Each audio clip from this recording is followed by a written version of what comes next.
আসসালামু আলাইকুম, সবাই কেমন আছেন? আশা করি ভালো আছেন। আলহামদুলিল্লাহ আমিও ভালো আছি। আজকে একটি নতুন রেসিপি নিয়ে হাজির হলাম। কাঁঠালের ভুতা ভাজি করব। সবাই দেখতে থাকুন রেসিপিটা কিভাবে করে। আমি বলতেছি এটা ফালিয়ে দেব। আম্মু বলতেছে রাখ, এটা দিয়ে একটা মজার রেসিপি বানাই, খেয়ে মুখে লেগে থাকবে।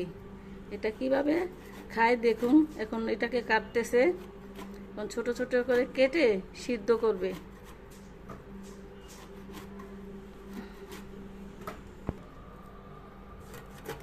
এই যে ছোট ছোট করে কেটেছি, সিদ্ধ করব। এই যে কাটা হয়ে যাচ্ছে।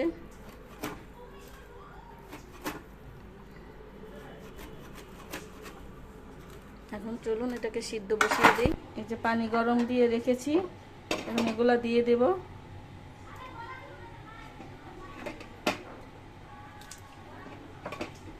ভালো করে সিদ্ধ করে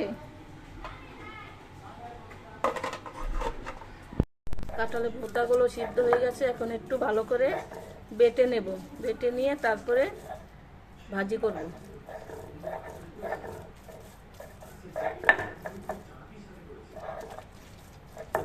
এই যে আমার বোতাগুলো বেটে নিয়েছি।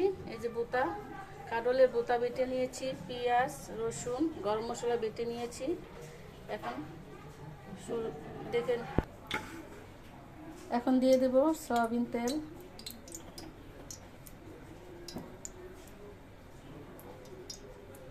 দিয়ে দেব পেঁয়াজ,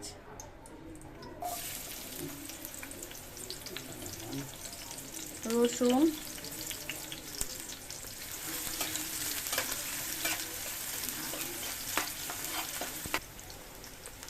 দিয়ে দেব একটু আদা রসুন,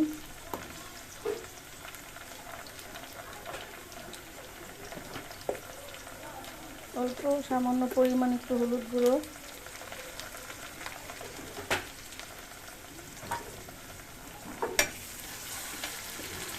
দিয়ে দেব কাঁচামরিচ, সামান্য গরম মশলা বাটা,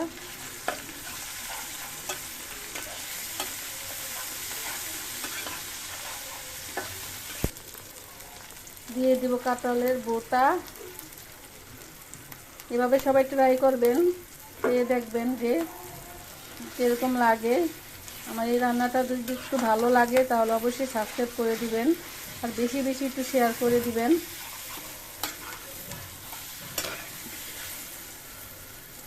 অল্প পানি দিয়ে দেব।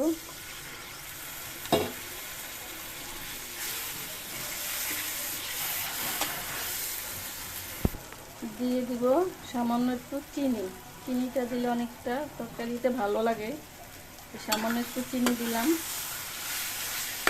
দেখুন কালারটা কি সুন্দর হয়েছে। কে বলবে এটা কাঁঠালের মোটা, দেখেছেন?